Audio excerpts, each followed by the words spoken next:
ঠিক আছে। তাহলে আজকে আমাদের এই চ্যাপ্টারটার নাম হচ্ছে আমাদের making of Indian making of the constitution. ठीक है, चलो शुरू करते हैं। हाँ,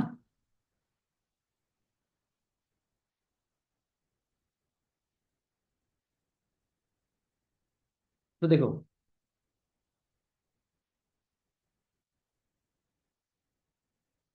यहाँ पर क्या था। सबसे पहले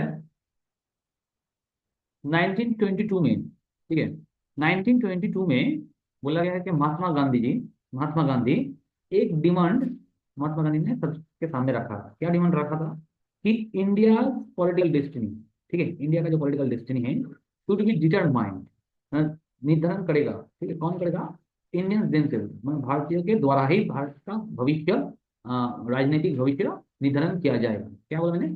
महात्मा गांधी ने क्या डिसाइड किया? महात्मा गांधी ने डिसाइड किया कि इंडिया का, मतलब ये डिमांड किया, डिसाइड मतलब डिमांड किया, ठीक है। क्या डिमांड किया कि इंडियंस के द्वारा, भारतीयों के द्वारा ही भारत का जो राजनीतिक भाग्य है वो मतलब डिसाइड होगा, निर्धारण किया जाएगा। ठीक है, कब किया था? 1922 में। ठीक। अच्छा, ऐसा क्यों?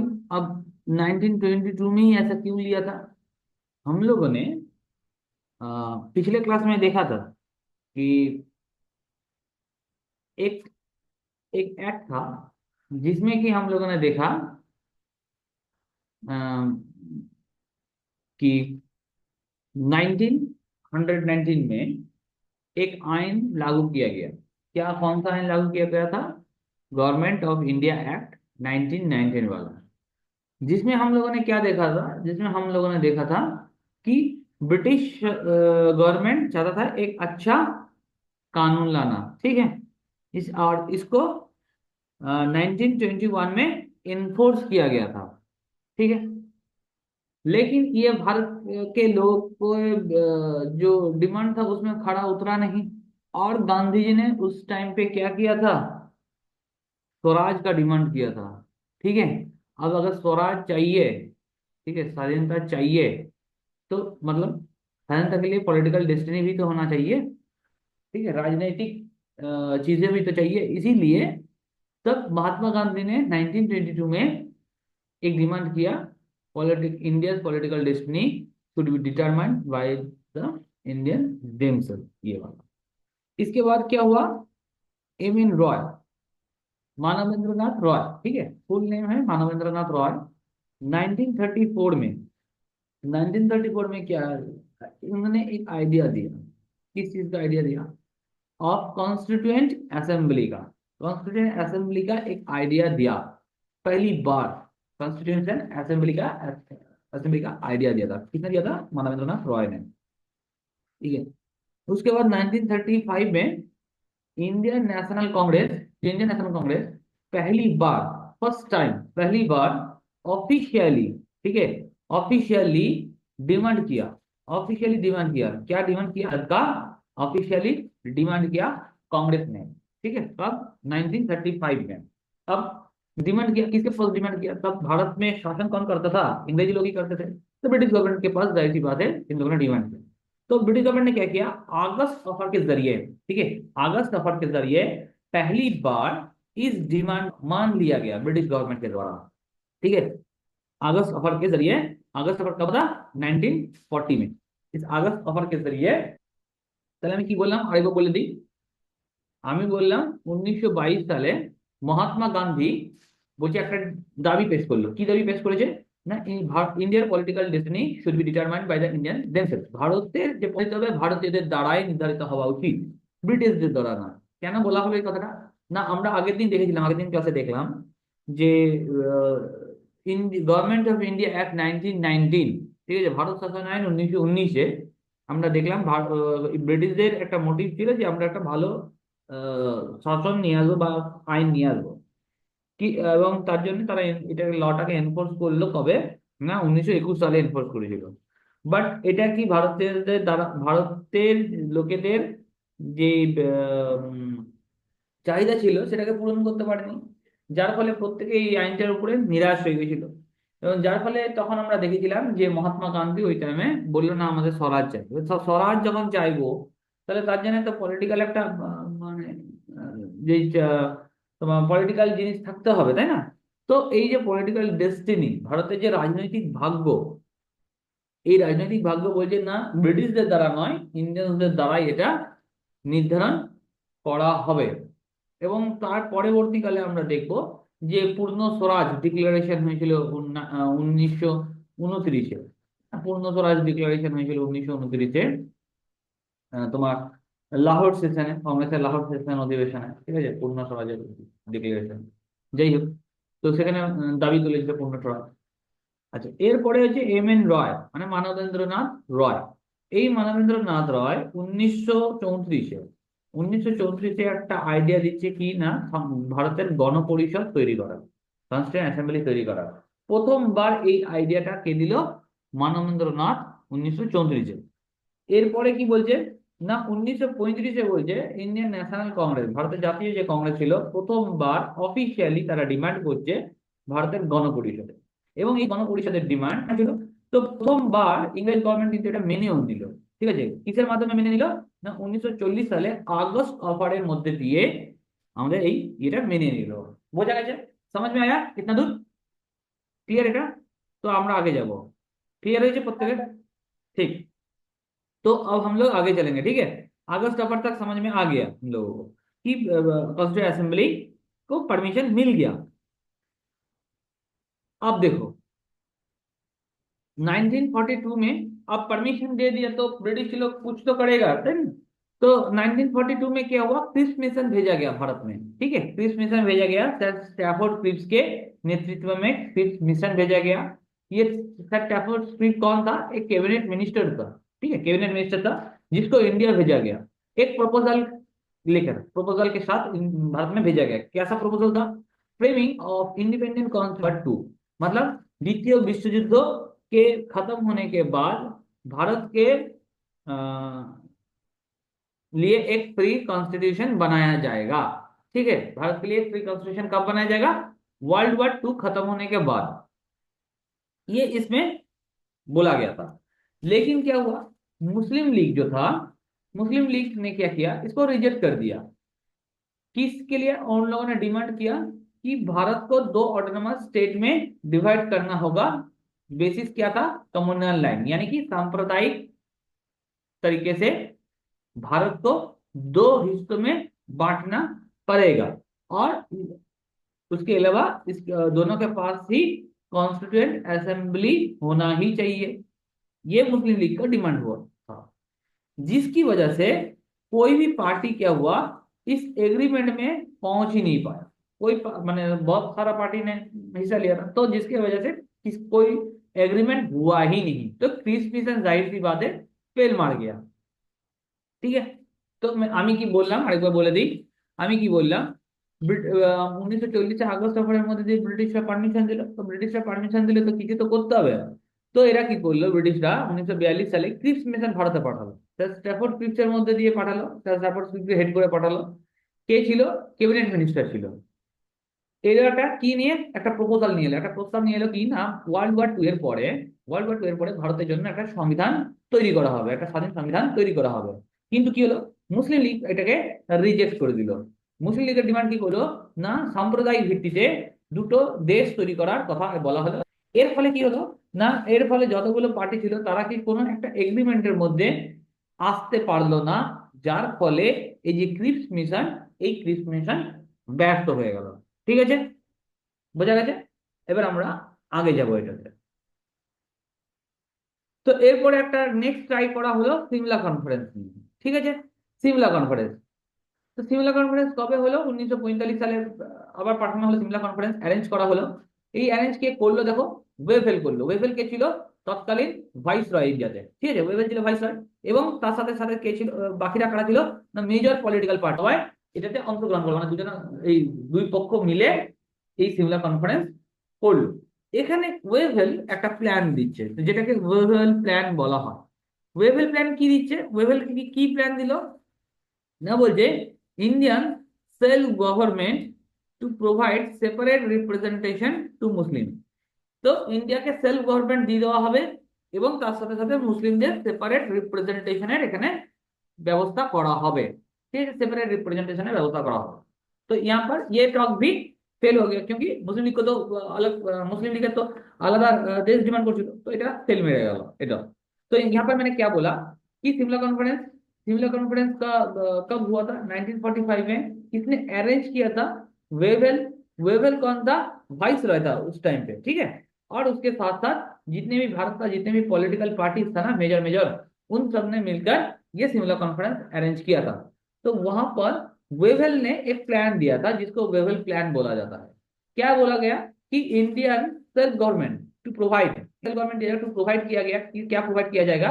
Separate representation to Muslim, Muslim के लिए अलग रिप्रेजेंटेशन का विधान दिया जाएगा, ठीक है, अलग सा रिप्रेजेंटेशन का व्यवस्था किया जाएगा। लेकिन ये टॉक भी फेल हो गया क्योंकि मुस्लिम लीग को अलग सा देश चाहिए था, ठीक है। तो ये हो गया शिमला कॉन्फ्रेंस, ये भी फेल मार गया। इसके बाद आखिरी में 1946 में आ गया कैबिनेट मिशन प्लान। 1946 में आ गया कैबिनेट मिशन प्लान। अच्छा, इसका हेड कौन था? लॉर्ड पैथिक लॉरेंस था इसका हेड, लॉर्ड पैथिक लॉरेंस। इसके साथ साथ और दो मेंबर था, हमेशा क्वेश्चन पूछा जाता है। तो इसके साथ साथ स्टैफोर्ड क्रिप्स था, वो क्रिप्स मिशन वाला, और ए भी अलेक्जेंडर था, ये अलग से आ गया ए भी अलेक्जेंडर, ठीक है। तो लॉर्ड पैथिक लॉरेंस आ गया, स्टैफोर्ड क्रिप्स आ गया, और ए भी अलेक्जेंडर आ गया। अच्छा, ये कैबिनेट 24 मार्च को 24 मार्च 1946 में came to India, was sent to India with proposal. एक प्रपोजल के साथ इन लोगों को भेजा गया था। किस चीज का प्रपोजल था ना? कॉन्स्टिट्यूट का प्रपोजल के साथ कैबिनेट मिशन को भेजा गया था यहाँ पर 1946 में, ठीक है, यहाँ तक। अच्छा, इसके बाद क्या हुआ? Constituent assembly was constituted in November. तो नवंबर महीने में कॉन्स्टिट्यूएंट असेंबली बनके तैयार हो गया 1946 में। कितने मेंबर था यहाँ पर? 389 यहाँ पर मेंबर हुआ करता, 389 टोटल मेंबर था, 389। अब ये जो 389 मेंबर था, इसमें से 292 था ब्रिटिश इंडिया से, ठीक है, जहां पर ब्रिटिशों का डायरेक्ट रूल हुआ करता था जिस क्षेत्र में। अच्छा, 93 मेंबर था प्रिंसली स्टेट से, और 4 मेंबर था चीफ कमिश्नर एरिया से, ठीक है। तो ये टोटल हो गया 389 मेंबर। अब इलेक्शन हुआ, अब इलेक्शन हुआ, इलेक्शन में 296 में, ठीक है, 296 में 292 और या 4 दोनों का मिलाकर 296 हो गया। तो 296 में इलेक्शन कब हुआ? जुलाई अगस्त 296 सीट में इलेक्शन हुआ, जिसमें से ions Indian national Congress 208 seat में जीत गया। मुस्लिम लीग एमएल मतलब मुस्लिम लीग 73 सीट में जीता, और छोटे छोटे लोगों ने जीत लिया, ठीक है। तो ये था थोड़ा सा हिसाब किताब। अब हो सकता है पूछ लिया जाए कभी, यहाँ पर और कुछ था, एक मिनट। अच्छा, यहाँ यहाँ पर देखो, यहाँ पर था, यहाँ पर क्या हुआ जो हम लोगों ने इलेक्शन के बारे में पढ़ा, उसमें देखो कॉन्स्टिट्यूएंट असेंबली, कॉन्स्टिट्यूएंट असेंबली ने क्या किया? Constituent assembly was not directly elected by the people of India. यानी कि ये जो 389 मेंबर्स हम लोग पढ़ रहे थे, ये लोग डायरेक्ट इलेक्ट होकर नहीं आया था, ठीक है। इसको ये ध्यान में रखना। इलेक्शन तो हो रहा था, लेकिन यहाँ पर फिर से बोला गया कि डायरेक्ट इलेक्टेड तो हुआ नहीं है। तो assembly of all sections of Indian society, ठीक है, इंडिया का जितने भी सोसाइटी था, मुस्लिम था, सिख था, हिंदू था, ठीक है, इन सब से इन जो जितने भी सोसाइटी में सेक्शंस था, इन सब में से रिप्रेजेंटेशन को यहाँ से लिया गया, ठीक है। बात समझ में आ गया ना यहाँ तक? मैंने क्या बोला एक बार फिर से बता देता हूँ, ठीक है। একবার আমি আরেকবার বলে দিচ্ছি কি 1946 আমাদের ধরো ক্যাবিনেট মিশন প্ল্যান আসছে। 1946 ক্যাবিনেট মিশন প্ল্যান কবে এলো না? 24 মার্চ 1946। কার সাথে এলো না? লর্ড পেথিক লরেন্স এখানে হেড ছিল, ঠিক আছে। চেয়ারম্যান কোন था না? লর্ড পেথিক লরেন্স ছিল, ঠিক আছে, চেয়ারম্যান। তো और इसके साथ আর কি এলো না? স্ট্যাফোর্ড ক্রিপ্স এলো এবং এভি আলেকজান্ডার ছিল। তো এরা কি একটা প্রপোজাল নিয়ে এলো। কিসের প্রপোজাল নিয়ে এলো না? কনস্টিটিউয়েন্ট অ্যাসেম্বলির একটা প্রপোজাল নিয়ে এলো। এই কনস্টিটিউয়েন্ট অ্যাসেম্বলি তৈরি কবে হলো না? আমাদের নভেম্বরে 1946 সালে নভেম্বরে তৈরি হলো 389 মেম্বার নিয়ে। এবার এই 389 মেম্বারের মধ্যে 389 মেম্বারের মধ্যে দেখো 292 জন ব্রিটিশ ইন্ডিয়াতে ছিল, 93 জন আমাদের প্রিন্সলি স্টেট থেকে ছিল, এবং 4 জন। তো ইলেকশনে বলছে 296 জন সিটের উপর ইলেকশন আছে। কোথায় না? 292 এবং এই 4 জন, চারটে, তাহলে 296 হচ্ছে। তো তো জুলাই আগস্ট মাসে এই ইলেকশন, 1946 সালে জুলাই আগস্ট মাসে ইলেকশন হচ্ছে। ইলেকশনে দেখা যাচ্ছে যে আইএনসি গোটা ভারতবর্ষ থেকে 208টা সিট পেয়েছে, এবং মুসলিম লীগ যেটা বলছে আমাদের 73টা সিট পাচ্ছে, ওটা সেখানে পাচ্ছে। এবারে যে এই যে ইলেকশনটা হচ্ছে, এটা এটা এই ইলেকশনে কি আমাদের ইন্ডিয়ান পিপলরা অংশগ্রহণ করেছিল, সেটা সম্বন্ধে যখন জিজ্ঞাসা করা হচ্ছে তখন বলা হচ্ছে না, কনস্টিটিউয়েন্ট অ্যাসেম্বলি বলছে was not directly elected by the people of India. তাহলে কনস্টিটিউয়েন্ট অ্যাসেম্বলি যারা লোকেরা ছিল তারা কিন্তু ডাইরেক্ট লোকে ভারতবর্ষের লোকেদের দ্বারা কিন্তু ইলেক্টেড হয়নি। তাহলে কিভাবে হলো, না ভারতবর্ষের যে বিভিন্ন সোসাইটি ছিল, সোসাইটি যে ভারতবর্ষের যে সোসাইটি ছিল, সেই সোসাইটির বিভিন্ন সেকশন ছিল, হিন্দু মুসলিম শিখ, ঠিক আছে। তো সেই সোসাইটি গুলো থেকে, সেই সেকশন গুলো থেকে রিপ্রেজেন্টেটিভ গুলোকে নিয়ে আসা হয়েছিল, ঠিক আছে। সেই সোসাইটি গুলো থেকে রিপ্রেজেন্টেটিভ গুলোকে নিয়ে আসা হয়েছিল এখানে, কোথায়, না কনস্টিটিউয়েন্ট অ্যাসেম্বলিতে। আচ্ছা, বাকি যে 93টা সিট ছিল প্রিন্সলি স্টেট, দেখো বাকি যে 93টা সিট ছিল প্রিন্সলি স্টেটে, সেখানে বলছে ওয়ার নট ফিল্ড। এগুলো ফুল, মানে এগুলো ভর্তি হয়নি 93টা সিট। কেন ভর্তি হয়নি, মানে পুরো 93টা সিটই খালি ছিল, কেন খালি ছিল? দে ডিসাইডেড, মানে এই যে প্রিন্সলি স্টেট, ঠিক আছে, they decided to stay away. এরা এরা বললো আমরা ভাই দূরে থাকবো। কেন দূরে থাকবো, কোথা থেকে দূরে থাকবো? From the constituent assembly, constituent assembly থেকে আমরা दূরে থাকবো।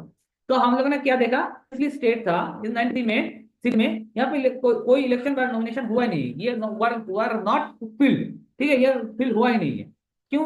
दे डिसाइडेड टू स्टे अवे। इन लोगों ने बोला, जो जितने भी राजा महाराजा थे उन लोगों ने बोला कि हम लोग ये जो कॉन्स्टिट्यूएंट असेंबली थे, इस कॉन्स्टिट्यूएंट असेंबली से हम लोग दूर ही रहेंगे भाई, हम लोग इसमें पार्टिसिपेट नहीं करने वाले हैं, ठीक है। अब नोट में हम लोग देखते हैं कि महात्मा गांधी और मोहम्मद अली जिन्ना, ये जो दोनों लोग थे, ये दोनों कॉन्स्टिट्यूएंट असेंबली का मेंबर नहीं थे, ठीक है। আমি আমরা কি বলছি না, আমাদের মহাত্মা গান্ধী এবং আমাদের মোহাম্মদ আলী জিন্নাহ এরা কিন্তু কনস্টিটিউয়েন্ট অ্যাসেম্বলির মেম্বার ছিল না, ঠিক আছে। বোঝা গেছে? समझ में आया इतना दूर? समझ में आया? বোঝা গেছে বন্ধুরা? খুশবু, समझ में आया? हाँ सर। ঠিক। ইলেকশনটা বুঝা বোঝা গেছে তো? इलेक्शन समझ में आया ना? हाँ सर। ठीक, चलो अब आगे चलते हैं। अब देखो, अब वो तो सब गट्ठा बट्टा हो गया, लोग सब मिल गया सबको फर्स्ट असेंबली में 389 मेंबर में। अब फर्स्ट जो मीटिंग हुआ था, फर्स्ट मीटिंग, ठीक है, फर्स्ट मीटिंग कब हुआ था कॉन्स्टिट्यूएंट असेंबली का? 9 दिसंबर 1946 में। अब तो मीटिंग करना पड़ेगा ना, क्योंकि सब कुछ तो हो गया भाई, लोग आ गए, जो पूरा भारत से लोगों को बुलाया गया, ठीक है। तो फर्स्ट मीटिंग डेट रखा गया 9 दिसंबर 1946 में। लेकिन यहाँ पर देखा गया कि मुस्लिम लीग ने ये बॉयकॉट कर दिया, मुस्लिम लीग ने इसको बॉयकॉट किया, ठीक है। क्यों? क्योंकि इन लोगों को तो सेपरेट स्टेट चाहिए था, सेपरेट स्टेट पाकिस्तान चाहिए था, ठीक है। तो इन लोगों ने बॉयकॉट कर दिया। तो इस मीटिंग में कुल 211 मेंबर पहुंचे, अटेंड किया 211 लोग, ठीक है, 211 मेंबर ओनली। अच्छा, अब डॉक्टर सचिदानंद सिन्हा को क्या किया गया? इंटरिम प्रेसिडेंट बनाया गया। इंटरिम प्रेसिडेंट या फिर आप कह सकते हो टेम्पोररी प्रेसिडेंट बनाया गया। कहाँ का? ना कॉन्स्टिट्यूएंट असेंबली में, ठीक है, कॉन्स्टिट्यूएंट असेंबली ने टेम्पोररी प्रेसिडेंट बनाया गया। अच्छा, तो इन्होंने क्या किया? इन्होंने क्या किया कि इनके नेतृत्व में एक इलेक्शन हुआ, ठीक है, इलेक्शन हुआ किस पोस्ट के लिए? 11 दिसंबर 1949 में Rajendra Prasad as a president निर्वाचित हुआ है। Rajendra Prasad as a president বা স্থায়ী প্রেসিডেন্ট बनके आया, ठीक है। তা আমরা কি দেখলাম এখানে, না ফার্স্ট মিটিং কবে হলো কনস্টিটিউয়েন্ট অ্যাসেম্বলির, ফার্স্ট মিটিং কবে হচ্ছে না 9 ডিসেম্বর 1946 এ দেখছি আমরা ফার্স্ট মিটিং হলো, ঠিক আছে। আচ্ছা, এই মিটিং হচ্ছে এদের আলাদা দাবি ছিল পাকিস্তানে, ঠিক আছে। তো যেহেতু এরা বয়কট করে দিল, তাহলে মিটিং এ অ্যাটেন্ড কত করলো না 211 জন এরা মিটিং এ অ্যাটেন্ড করলো। এদের মধ্যে তাহলে হেড কাকে, একজনকে তো পরিচালনা করতে হবে, তাহলে ডক্টর সচিদানন্দ সিনহাকে ইন্টারিম প্রেসিডেন্ট বা টেম্পোরারি প্রেসিডেন্ট তোমার মনোনীত করা হলো, এই ডক্টর বানানো হলো। এবং ইলেকশনে রাজেন্দ্র প্রসাদ 11 ডিসেম্বর 1946 সালে রাজেন্দ্র প্রসাদ প্রেসিডেন্ট হিসাবে নির্বাচিত হলো, কনস্টিটিউয়েন্ট অ্যাসেম্বলির প্রেসিডেন্ট হিসাবে নির্বাচিত হলো, ঠিক আছে। এবার আমরা আগে যাব। এরপরে এবারে কিছু কিছু একটা একটা করে হতে লাগলো, যেমন এইচ সি মুখার্জি কে হলো না ভাইস প্রেসিডেন্ট হলো। বিএন রাও এ কি হলো না কনস্টিটিউশনাল অ্যাডভাইজার হলো বিএন রাও। আচ্ছা, 13 ডিসেম্বর 1946 এ অবজেক্টিভ রেজলিউশন মুভ করলো কে না Jawaharlal Nehru objective resolution move করলো। এই অবজেক্টিভ রেজলিউশন অ্যাডপ্ট করা কবে করা হলো না অ্যাডপ্ট করা হলো আমাদের 22 জানুয়ারি 1947 সালে অবজেক্ট রেজলিউশন অ্যাডপ্ট করলো। अब অবজেক্ট রেজলিউশন কি জিনিস, অবজেক্ট বা প্রিয়াম্বল, সেই প্রিয়াম্বলের তোমার ফার্স্ট যে রূপটা সেটা হচ্ছে অবজেক্ট রেজলিউশন, মানে প্রিয়াম্বলের যে মডিফাইড ভার্সন, অবজেক্ট রেজলিউশনের মডিফাইড ভার্সনই হচ্ছে প্রিয়াম্বল। ঠিক আছে, অবজেক্ট রেজলিউশনের মডিফাইড যে ভার্সন সেটা হচ্ছে প্রিয়াম্বল।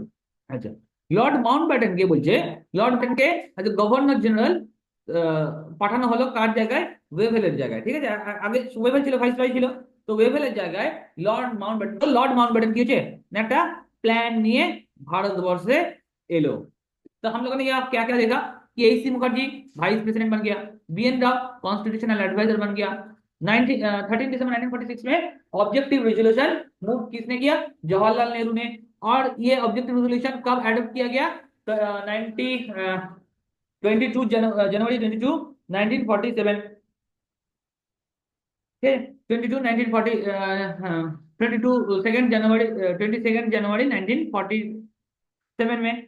अच्छा, ये ऑब्जेक्टिव रेजोल्यूशन की था प्रियम्बल का, प्रियम्बल था इसका मॉडिफाइड वर्जन था। ठीक है, जो ऑब्जेक्टिव रेजोल्यूशन का एक मॉडिफाइड वर्जन थे प्रियम्बल, आज का हम लोग का जो प्रियम्बल है।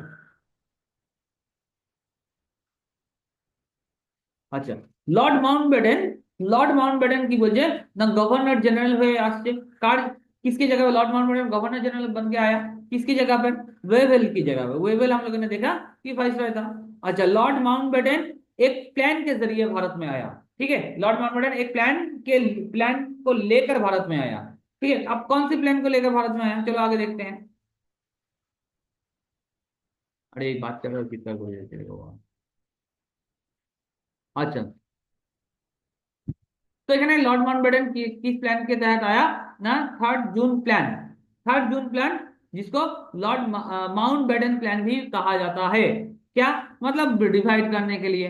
तो 26 जुलाई 1947 में लॉर्ड माउंटबेटन ने अनाउंस किया एस्टेब्लिशमेंट और separate of constitution assembly for Pakistan. Pakistan के लिए अलग सा कॉन्स्टिट्यूशन असेंबली बनाया जाएगा, ये अनाउंस किया।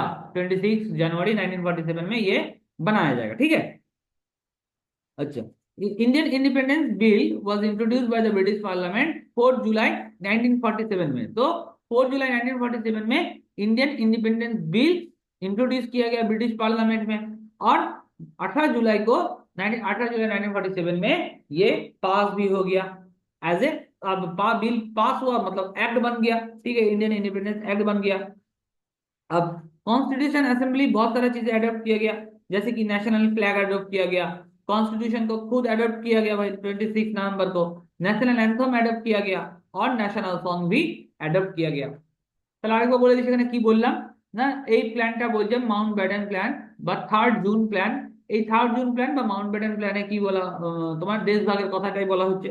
তো এখানে 26 জুলাই 1947 সালে লর্ড মাউন্টব্যাটেন অ্যানাউন্স করলো কি, যে পাকিস্তানের জন্য আলাদা কনস্টিটিউয়েন্ট অ্যাসেম্বলি তৈরি করা হবে। আচ্ছা, ইন্ডিয়ান ইন্ডিপেন্ডেন্স যে বিল, ঠিক আছে, ইন্ডিয়ান ইন্ডিপেন্ডেন্স যে বিল, সেটা ইন্ট্রোডিউস করা হচ্ছে কবে ব্রিটিশ পার্লামেন্টে না, 4 জুলাই 1947 সালে ইন্ডিয়ান ইন্ডিপেন্ডেন্স বিলটা ইন্ট্রোডিউস করা হলো। এবং 18 জুলাই 1947 ইন্ডিয়ান ইন্ডিপেন্ডেন্স অ্যাক্টে এটা পরিণত হয়ে গেল, মানে এটা পাস হয়ে গেল, এবং Indian independence act 18 July 1947 Indian independence act হয়ে গেল। ঠিক আছে। আচ্ছা, কনস্টিটিউশন অ্যাসেম্বলি কিছু কিছু জিনিস অ্যাডপ্ট করেছে, যেমন ন্যাশনাল ফ্ল্যাগ অ্যাডপ্ট কবে করা হলো, এটা এক্সামে আসে এগুলো। কনস্টিটিউশন কবে অ্যাডপ্ট করা হলো, আচ্ছা ন্যাশনাল অ্যান্থম কবে অ্যাডপ্ট করা হলো, আর ন্যাশনাল সং কবে অ্যাডপ্ট করা হলো, 24 জানুয়ারি 1950। এগুলো অ্যাডপ্ট করা, এগুলো সব আমাদের এক্সামে কিন্তু আসে। আচ্ছা, এরপরে কি দেখতে পাচ্ছি, এরপরে আমরা যেটা দেখতে পাচ্ছি সেটা হচ্ছে কি না, আমাদের রাজেন্দ্র প্রসাদ হচ্ছে ফার্স্ট প্রেসিডেন্ট হলো। ঠিক আছে, রাজেন্দ্র প্রসাদ,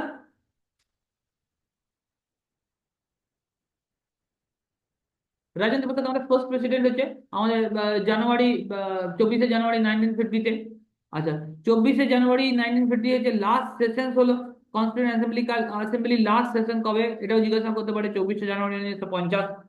फिर constituent assembly continue as the provincial parliament. তো আমাদের কনস্টিটিউয়েন্ট অ্যাসেম্বলি, মাথায় রাখবে, কনস্টিটিউয়েন্ট অ্যাসেম্বলি পরবর্তীকালে কিন্তু ভারতবর্ষের পার্লামেন্ট রূপে পরিচিত হয়েছে। এবং প্রথমে তো প্রভিন্সিয়াল পার্লামেন্ট, তারপরে যখন ইলেকশন হয়ে গেল 1951-52 তখন অ্যাজ এ পার্লামেন্ট হিসেবে কাজ করতে লাগলো। জেনারেল ইলেকশন, তাহলে ভারতের জেনারেল ইলেকশন যদি জিজ্ঞাসা করে কবে হয়েছে, 1951-52 হয়েছে। ঠিক আছে।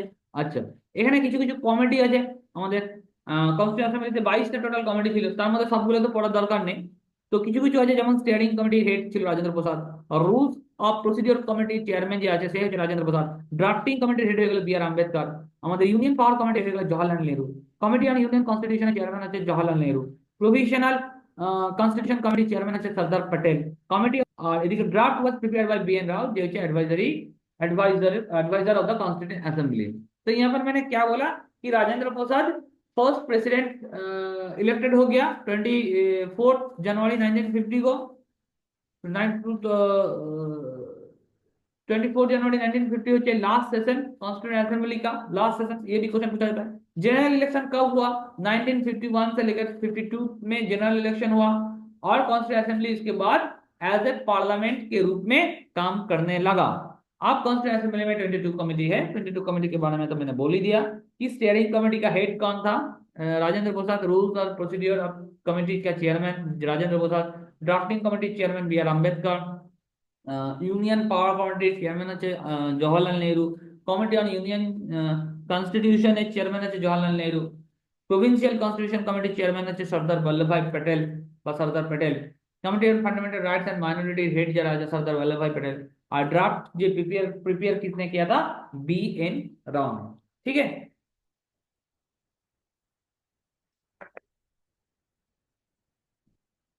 तो बहुत ज्यादा इंफॉर्मेशन इंफॉर्मेटिव चीजें है यहाँ पर। ठीक है, भले ही नोट छोटा है, लेकिन बहुत ज्यादा इंफॉर्मेशन यहाँ पर मौजूद है।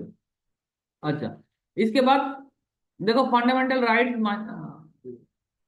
Advisory committee on fundamental right minority and tribal exclusive इस एरिया, इसका हेड कौन था? सरदार वल्लभ भाई पटेल। फंडामेंटल राइट सब कमिटी हेड হচ্ছে বি আর জে বি কৃপালিনী, আর মাইনরিটি सब कमिटी हेड হচ্ছে এইচ সি মুখার্জি। अब ड्राफ्टिंग कमेटी, ठीक है, ड्राफ्टिंग कमेटी, ये जो ड्राफ्टिंग कमेटी, इसका काम क्या था? संविधान का निर्माण करना। ठीक है, ड्राफ्टिंग कमेटी का मतलब था संविधान का निर्माण करना, बस संविधान तैयार करना। ड्राफ्टिंग कमेटी में, ड्राफ्टिंग कमेटी का गठन कब हुआ था? 29 अगस्त 1947 में इसका गठन हुआ था। इसका हेड कौन था? इसका हेड था हम लोग का चेयरमैन, चेयरमैन था बी आर अम्बेडकर। ठीक है, चलिए chairman drafting committee head head कौन था? B R Ambedkar. और उसके साथ साथ और बाकी 7 लोग थे। क्या क्या, कौन सा था? गोपालस्वामी अयंगार, अल्लाह मोहम्मद सदाउल्ला, एन माधव राव। इसने इन्होंने किसको रिप्लेस किया था? बीएल मित्तर को रिप्लेस करके ये आया था बीएल मित्तर। इनका तबीयत खराब था, इसलिए इन्होंने रिजाइन कर दिया और माधव राव आ गया। और उसके बाद टीटी कृष्णमाचारी, ये डीपी खेलतान के डीपी जो खेलतान था, हाँ, डीपी जो खेतन था, जो जिनका मृत्यु हो गया 1948 में, उनके जगह पर टीटी कृष्णमाचारी ये आया था मेंबर। और एक मेंबर कई कई जगह में बोला गया है कि 8 नंबर में बी एन राव भी था। ठीक है, कई कई जगह पर, सब जगह में ऐसा बोला नहीं जाता, लेकिन कहीं कहीं जगह में लिखा हुआ है कि बी एन राव भी इस कमेटी का मेंबर हुआ करता, क्योंकि वो तो भाई एडवाइजर था ना। तो अगर जो लीगल एडवाइजर था वही अगर कमेटी का हेड नहीं रहेगा तो कैसे चलेगा? कमेटी में नहीं रहेगा तो कैसे चलेगा? तो कहीं कहीं जगह पर बी एन राव भी लिखा हुआ है। लेकिन अगर हम लोग सिर्फ लक्ष्मीकांत को देखें तो लक्ष्मीकांत में सिर्फ यही लिखा हुआ है, ये 7 नाम। ठीक है, लक्ष्मीकांत में सिर्फ ये স্যার, 7 नाम लिखा हुआ है। हाँ बोलो। তাহলে যদি আসে তাহলে কজন, 7 জন বলবো না 8 জন বলবো? এটা এবার অপশনের উপর ডিপেন্ড করছে বাবু। অপশনে তোমাকে 7 বা 8, দুটো দুটো এরকম দুটো অপশন দেবে না। দাঁড়াও আমি 1 মিনিট চেক করে নিচ্ছি, যদি কোশ্চেন এসেছে এরকম। আমি 1 মিনিট, একটু দাঁড়াও।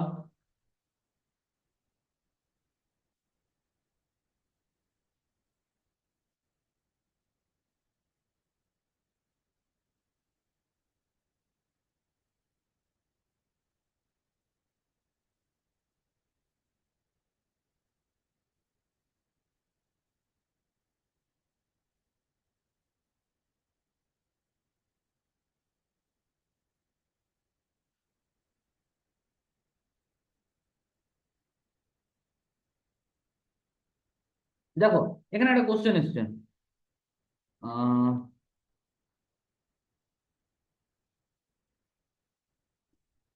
এইখানে লেখার চেষ্টাটা করছি।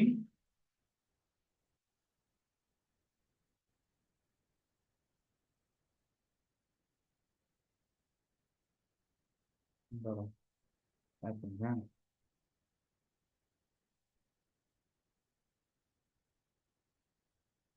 এই ডায়লগ বক্সের মধ্যে লেখার চেষ্টা করবো, হ্যাঁ।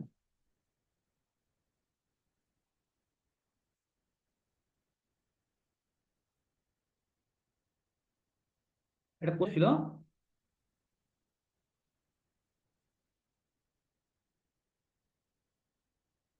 কোশ্চেনটা ছিল, ড্রাফটিং কমিটি, ডিসিডি দিলাম, হ্যাঁ, drafting committee on the on drafting committee of constituent assembly,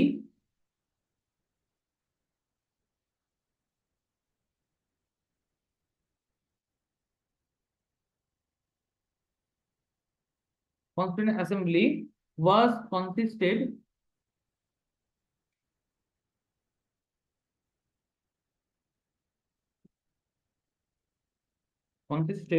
of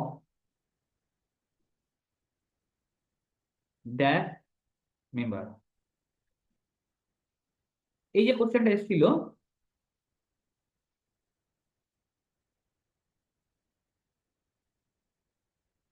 এই কোশ্চেনটা এসেছিল তোমার এসএসসি সিজিএল এ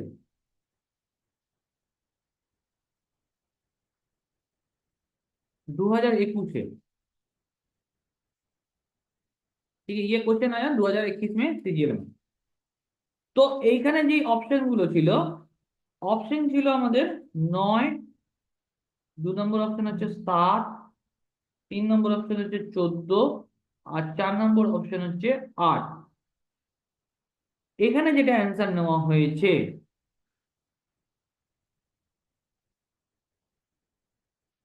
যেটা এখানে অ্যান্সার নেওয়া হচ্ছে, সেটা হচ্ছে তোমার অপশন নাম্বার 2, যেটা হচ্ছে 7।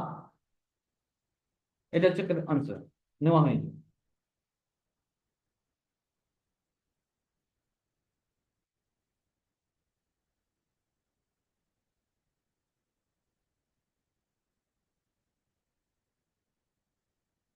এই যে ব্যাপার, ঠিক আছে, যেটা সিজিএল এর কোশ্চেন এসছে, এটা তোমায় বললাম।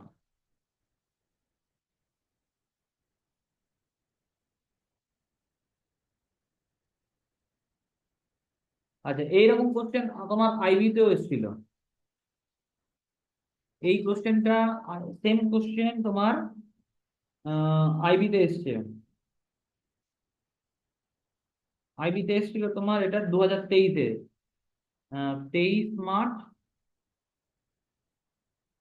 2023, আইবি তেও এসেছিল এটা। এখানেও 7 মেম্বারই নেওয়া হয়েছে।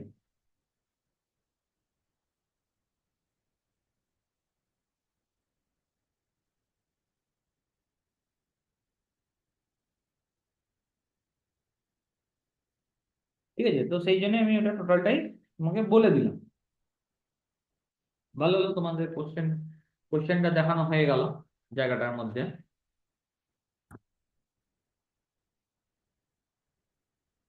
ঠিক আছে, তাহলে অ্যান্সার তোমরা কিন্তু 7 নম্বরটাই করবে, মানে যে 7টা लोग ছিল, যেটা আমাদের আমরা देखलाम।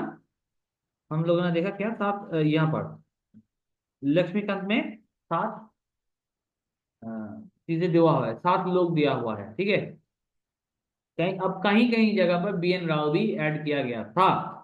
तो हम लोगों ने क्वेश्चन तो देख लिया कि 7 आंसर दे दिया, तो इसे आप ही लिखेंगे। ठीक है, तो आगे चलते हैं। ये हो गया। अब ये enactment of the constitution. Enactment of the constitution में क्या हुआ देखते हैं। इनैक्टमेंट ऑफ द कॉन्स्टिट्यूशन बोलছে बी आर आम्बेडकर इंट्रोड्यूस,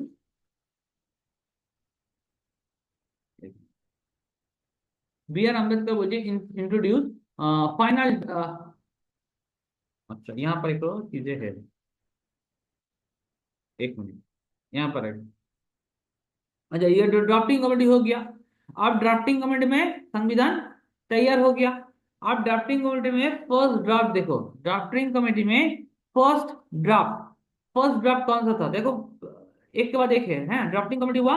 अब ड्राफ्टिंग कमेटी के बाद फर्स्ट जो ड्राफ्ट कब बन के तैयार हुआ, फेब्रुआरी 1948 है। সেকেন্ড ড্রাফট কখন হচ্ছে না, সেকেন্ড ড্রাফট হচ্ছে অক্টোবর 1948, 1948 অক্টোবর 1948 এ। अच्छा, drafting committee took less than 6 month, ठीक है, took less than 6 month to prepare its draft. ठीक है, अगर क्वेश्चन पूछा जाए कि ड्राफ्टिंग कमेटी में कितना महीना लगा तो लेस देन 6 मंथ होगा आंसर। ठीक है, और अगर डेज में पूछा जाए तो 141 डेज। বোঝা গেছে জায়গাটা? তাহলে ফার্স্ট ড্রাফট হচ্ছে ফেব্রুয়ারি 1948-এ, সেকেন্ড ড্রাফট হলো অক্টোবর 1948-এ। ঠিক, তো এইভাবে ড্রাফটটা তৈরি হয়ে গেল। এবং ড্রাফটিং কমিটিটা টোটাল কতদিন লাগালো না, মাস যদি বলে তো लेस देन 6 मंथ, और डे হিসেবে বললে 141 डेज। ठीक, तो अब ड्राफ्ट बन के तैयार हो गया। ठीक है, दो दो ड्राफ्ट। अब ड्राफ्टिंग कमेटी का जो ड्राफ्ट बन के तैयार है, फाइनल ड्राफ्ट, उसको, ये जो फाइनल ड्राफ्ट बन के तैयार हो गया, उसको अम्बेडकर ने कॉन्स्टिट्यूएंट असेंबली में पेश किया। रीडिंग के लिए पढ़ना तो होगा, सबको बोलना होगा क्या क्या लिखा हुआ है नहीं है।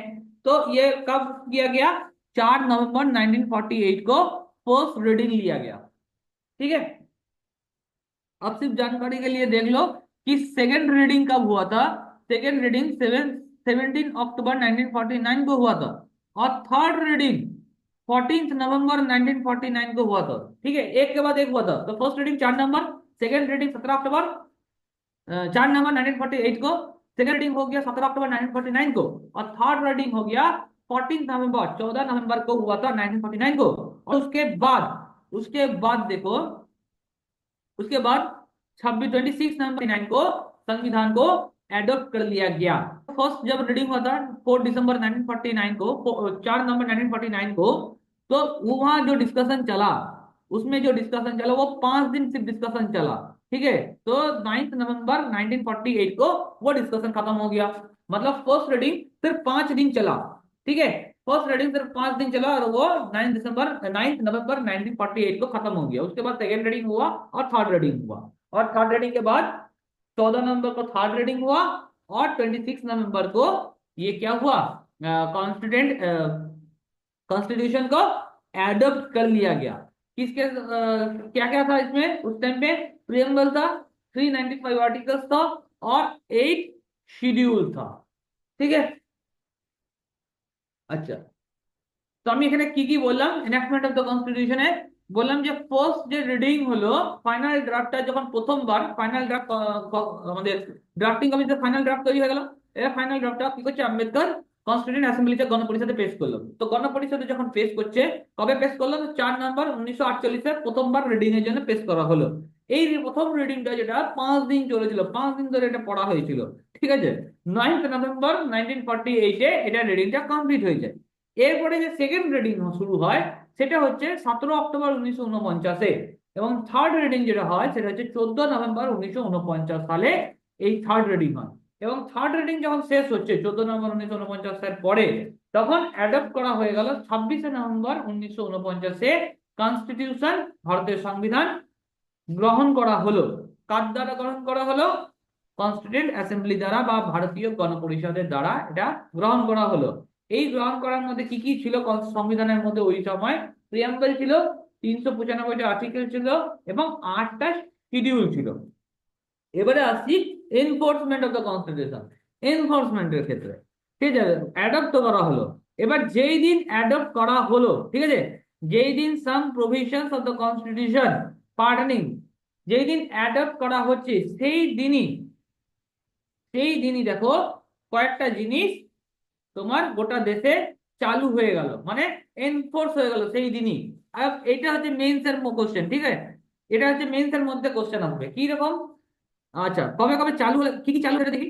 Citizenship, election, provincial parliament, temporary and transitional provision, and short time article 5, 6, 7, 8, 9, 60, 324, 366, 367, 379, 80, 388, 391, 392, 393, এই যে আর্টিকেল গুলো বললাম, এই আর্টিকেল গুলো as it is November 26 November 1949 সালে গোটা দেশে চালু হয়ে গেছিল।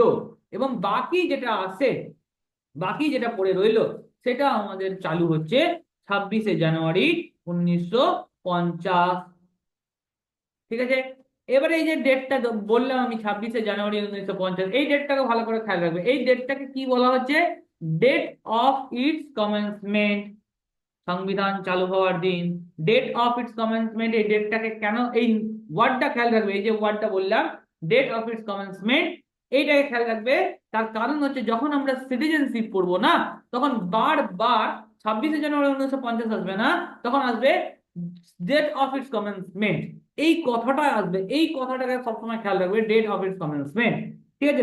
তাহলে আমরা আমাদের যখন আমরা ইয়েটা পড়বো, সিটিজেনশিপ পড়বো, ঠিক আছে, তখন আমাদের বুঝতে সুবিধা হবে ডেট অফ ইটস কমেন্সমেন্ট মানেটা কি। তার মানে 26 জানুয়ারি 1950, এই যে দিনটা, এই দিনটাকে बला হচ্ছে डेट ऑफ कमेंसमेंट। क्या बोला मैंने? इन्फोर्समेंट ऑफ द कॉन्स्टिट्यूशन में। इन्फोर्समेंट ऑफ द कॉन्स्टिट्यूशन कब चालू हुआ? अच्छा, हम लोगों ने देखा कि 26 नवंबर 1949 में ये अडॉप्ट हो गया। तो जिस दिन अडॉप्ट हुआ ना, उसी दिन संविधान में बहुत सारे चीज पूरे देश में लागू हो गया था। अब तक तो हम लोगों को पता था कि 26 से 26 नवंबर को कुछ 26 नवंबर को कॉन्स्टिट्यूशन एडॉप्ट किया गया था, और 26 जनवरी 1950 को संविधान लागू हुआ था पूरे देश में। लेकिन अगर मेंस जब हम देने जाएंगे, तब हम लोग देखेंगे वहां पर अगर डेथ में जाएंगे तो क्वेश्चन मेंस में पूछा क्या जाएगा? मेंस में पूछा जाएगा कि 26 नवंबर को पता है, 26 नवंबर 1949 को संविधान का कुछ चीजें तो पब्लिश भी हो गया था, कुछ चीजें तो एनफोर्स भी हो गया था। कौन सा चीज था? आप सिटीजनशिप था, इलेक्शन था, प्रोविंशियल पार्लियामेंट था, टेम्पोररी था, ट्रांजिशनल प्रोविजन था, और शॉर्ट टाइटल था। ये सब के सब किस दिन इन्फोर्स हो गया, लागू हो गया पूरे देश में? ना, 26 नवंबर को। ठीक है। तो गलती मत करना, नहीं तो एग्जामिनर बोलेगा कि राहुल सर का क्लास नहीं किया क्या। हाँ, ठीक है। तो गलती मत करना। ठीक है। कि एनफोर्समेंट जैसे नॉर्मल क्वेश्चन जब पूछा जाए, बताओ एनफोर्समेंट एनफोर्समेंट कब हुआ था, तो हम लोग सीधा सीधा भाई बोल देंगे 26 जनवरी 1950 को। लेकिन अगर पूछा जाए बताओ कौन से आर्टिकल ऐसा था, व कौन से चैप्टर ऐसा था जो कि 26 नवंबर को पब्लिश हुआ, पर 26 नवंबर को इन्फोर्स हुआ। राहुल सर का क्लास तो किए थे।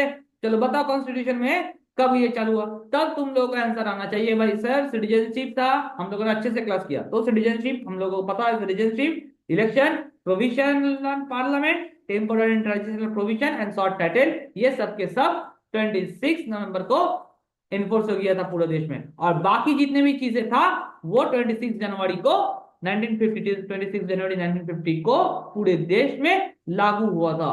और इस दिन को डेट ऑफ इट्स कमेंसमेंट कहा जाता है। ठीक है। जो कि हम लोग आगे चल के देखेंगे कि सिटीजनशिप में ये काम आएगा। सिटीजनशिप में ये डेट, ये जो लाइन था डेट ऑफ इट्स कमेंसमेंट, ये पढ़ने को मिलेगा। ठीक है, समझ में आ गया? अब चलो आगे चलते हैं।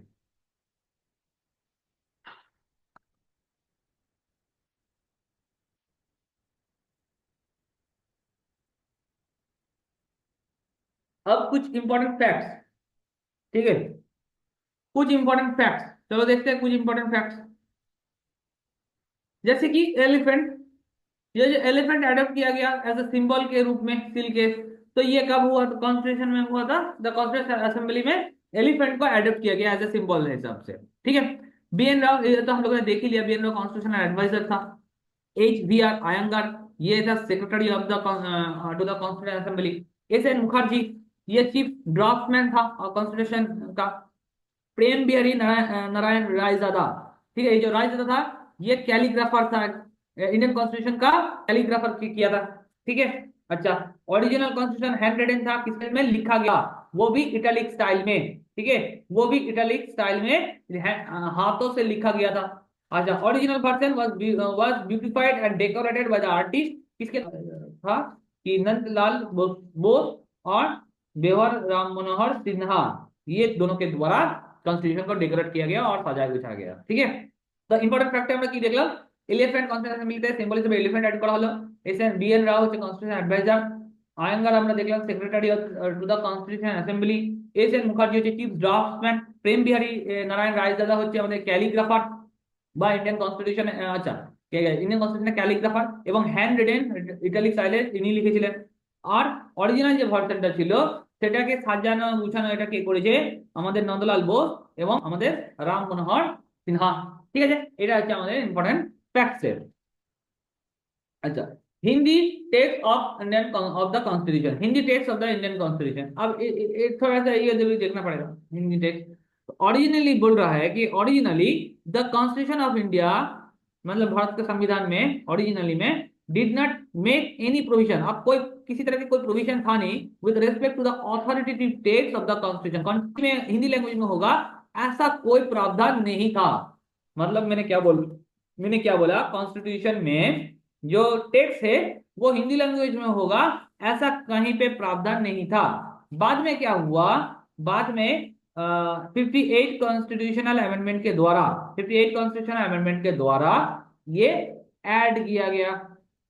कौन सा आर्टिकल में ऐड किया गया भाई, ऑथोरिटेटिव टेक्स्ट आर्टिकल 394 ए में, 394 ए में।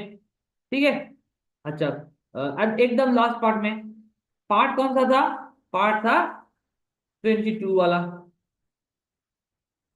ठीक है, संविधान दिवस कब हुआ था, क्वेश्चन बहुत बार पूछा जाता है, 26 नवंबर में। अच्छा, इसके बाद यहाँ पे कौन सा था, ये क्या क्या था, शुरू में 395 आर्टिकल्स था, 22 पार्ट था और 8 शेड्यूल था, हम लोगों ने देखा। अब कॉन्स्टिट्यूशन में अब कौन सा था, कितना है कि 470 आर्टिकल्स था। अब 470 आर्टिकल जब मैंने नोट बनाया था, ठीक है, अभी तो शायद और थोड़ा सा बढ़ गया। अब करंट, अब जब एग्जाम देने जाओगे तब ये देख लेना कि कब क्या था। लेकिन बहुत जब जैसे क्वेश्चन रिपीट जब होता था तब ऐसे ही ऑप्शन दिया करता था। ठीक है, अब कहीं कहीं जगह पर 448 भी लिया जाता है आंसर, कहीं कहीं जगह पर 442 भी आंसर लिया जाता है, कहीं कहीं जगह ऑप्शन में 470 भी देखने को मिलेगा। 25 पार्ट्स के द्वारा ये भी देखने को मिलेगा और 12 शेड्यूल ये भी देखने को मिलेगा और 104 अमेंडमेंट। ठीक है, अब 104 अमेंडमेंट थोड़ा सा एक दो शायद बढ़ चुका है, ये भी देख लेना। ठीक है, हम लोग पढ़ेंगे अमेंडमेंट तो पढ़ेंगे। ठीक है, तो जो जिस समय नोट मैंने बनाया था उस समय 104 था। ठीक है, अभी थोड़ा सा बढ़ चुका है। और पिंगली वेंकैया, ऐसा मत समझना कि नोट सर गलत लिख लिए, नहीं, जब नोट मैंने जिस दिन नोट बनाया था उस टाइम पे 104 था, तो अभी तो थोड़ा सा बढ़ चुका है। ठीक है, आर्टिकल भी शायद बढ़ ही चुका है, एक बार देख लेते हैं अभी एज इट इज कितना आर्टिकल है।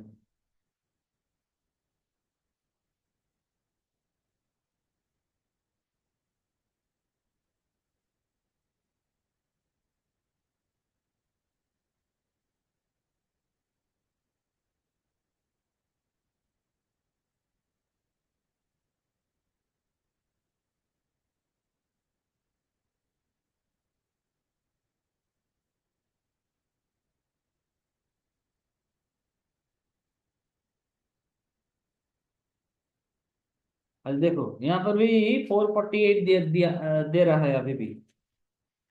ठीक है,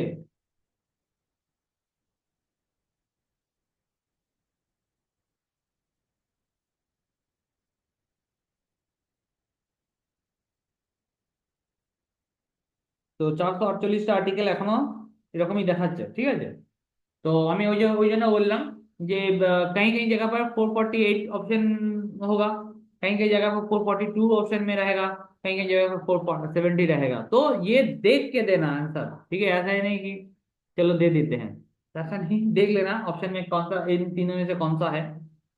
তো আমি আরেকবার বলে দিচ্ছি হিন্দি টেক্সটটা কি বলছে। হিন্দি টেক্সট অফ দ্য কনস্টিটিউশনে বলছে অরিজিনালি দ্য কনস্টিটিউশন অফ ইন্ডিয়াতে বলছে ইন্ডিয়াতে কোনো ধরনের কোনো প্রভিশন ছিল না with with respect to an authority text.